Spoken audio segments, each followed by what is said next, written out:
Hello everybody, welcome to the Empressive channel. Chris Brown is still hung up on his ex-girlfriend Karrueche Tran, even though he hasn't been with her in how many years? 8 years, 9 years? I mean, he had a whole baby on her and they had a very toxic relationship to the point that she had to file a restraining order against him. So they broke up a long time ago. However, Chris still feels a way about Karrueche, and he feels a way that Quavo started dating her too. Now, I don't know if y'all remember, but back in 2017, Chris Brown got into a scuffle with Quavo's group, the Migos, at the BET Awards, and it was allegedly over the fact that Quavo was dating Chris Brown's ex, Karrueche.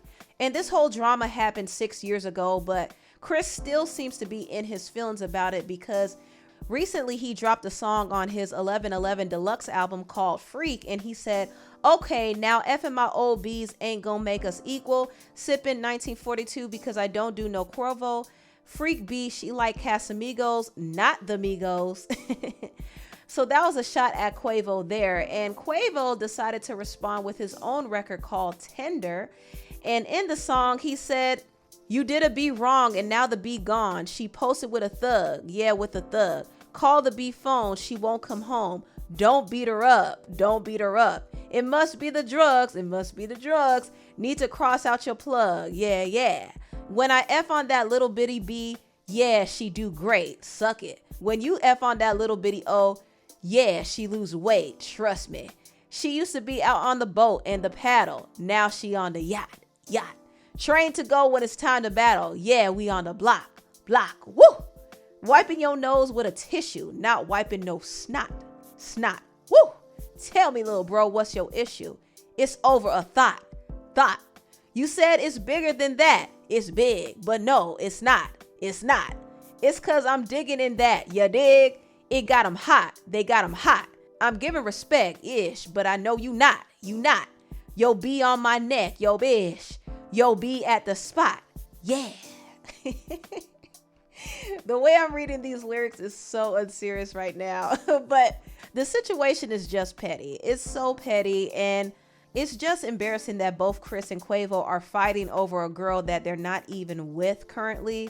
And it's kind of embarrassing for Karrueche because she's sitting back minding her business and she's getting caught up in the crossfire and being called the B word and all of this stuff. So it's just petty.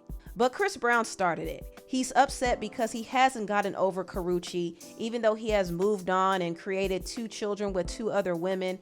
He still hasn't gotten over her. And that's the root of all of this. He's still in love with Karrueche. And he's salty that Quavo was able to get her. And he will never forgive Quavo for that. Earlier this year, they were spotted together at a fashion show. And I thought things were cool between them, but Chris made it clear that he still doesn't fool with Quavo. So his grudge against him is still well and alive, and it's all because he's still hung up over Karrueche. Hey, Quavo, get your bitch ass out here. Back next year. Yeah. 2 seasons in a row, Crew League, you guys are champions. You know, I heard y'all call out some people last year. Yeah, he was scared. Quavo. Who's scared? Quavo, bring your out of here again. I said it twice. Second time. Second time. Chris Brown needs help. He really needs help. He needs therapy, okay? Now let me move on. I know I'm late on this topic, but I've been wanting to talk about it. J. Cole has gotten a lot of criticism from the hip hop world after he apologized for dissing Kendrick Lamar. He even removed the diss track from streaming services, and people are saying that this is a weak move on his part. Now, I did talk about the whole J. Cole, Kendrick, and Drake fiasco. I talked about it in one of my videos, and if you want to see a full breakdown, you can watch it. But to briefly sum up what happened, J. Cole and Drake did a song together called First Person Shooter, and they basically were bragging about how they're the best in the game. Kendrick came back at both Drake and J. Cole in the song like that, and he said, man, F the big 3, it's just big me. So he basically said, y'all aren't in my league, so stop playing. Kendrick thinks he's the best, like I said before. Drake thinks he's the best, and J. Cole has been trying to prove that he's the best. But J. Cole realized that there's a lot that comes with being number 1. I think over the years, Cole has been tired of being mentioned as number 3 when being compared to Drake and Kendrick. He has the lyricism, but he doesn't have the same commercial success or impact as the other two. So he's always been looked at as number 3, and he's been trying to fight against that. And he's been trying to prove that he's number 1, and he's been claiming that he's the best. But he's not built for that number 1 position, simply because you have to fight to keep that crown. Once you get the number 1 spot, the fight is not over. You have to continuously spar with your competition. Look at Drake, for example. He's been fighting with guys in the industry for years, and he's still fighting. Kendrick is also still fighting, even though he has the accolades and the respect and the classic albums under his name. He still has to pop up and remind people who he is, because sometimes people like to forget because he doesn't drop music as often as Drake does. So he's still gonna fight to remind people that he's number 1.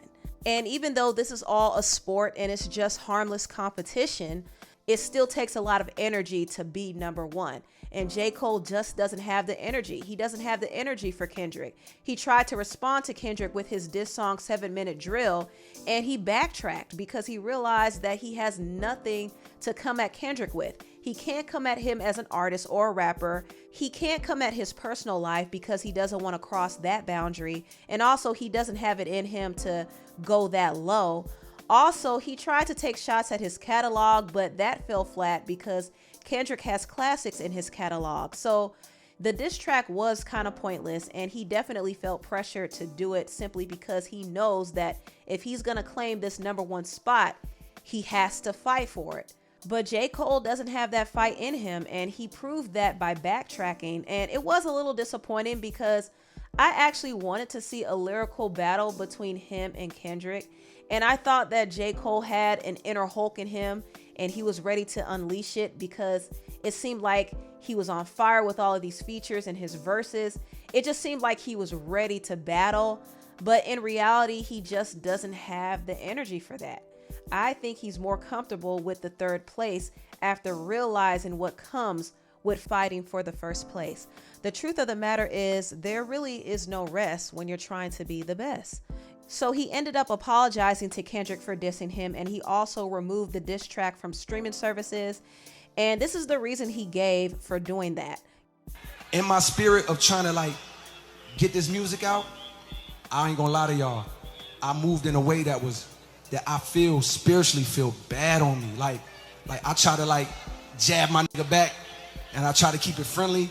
But at the end of the day, when I listen to it and when it comes out and I see the talk, that shit don't sit right with my spirit. That shit make me feel, that shit disrupts my fucking peace. So what I want to say right here tonight is, in the midst of me doing that and in that shit, trying to find a little angle and downplay this nigga's fucking catalog and his greatness, that was the lamest, goofiest shit. And I say all that to say it made me feel like 10 years ago when I was moving incorrectly. And I pray that God align me back up on my purpose and on my path. You know what I mean? I pray that my nigga really didn't feel no way. And if he did, my nigga, I got my chin out. Take your best shot. I'm gonna take that shit on the chin, boy. Do what you do. You know what I mean? All good. It's love. And I pray that, y'all are forgiving for the misstep, and then I can get back to my true path. Cause I ain't gonna lie to y'all, past 2 days felt terrible. It let me know how good I've been sleeping for the past 10 years. So J. Cole pretty much threw in the towel, and people are mad at it.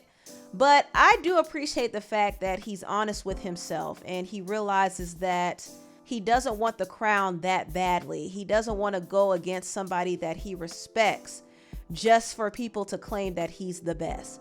And God forbid, if something were to happen to Kendrick, J. Cole would regret it. He would lose sleep over it. So I'm glad that he spoke his true mind, and hopefully Kendrick does receive it. Now, I don't think Kendrick is going to let him off that easy. I definitely think he's going to get his lick back. But after all of this blows over, I do hope he and Cole can come together and do a song, because if they're not going to battle it out, at least do another song together for the culture. That would be amazing. But anyway, tell me what you all think about this video down below. Please like, comment, and subscribe, and share this video if you care. Thank you so much for watching, and I'll see you next time. Bye.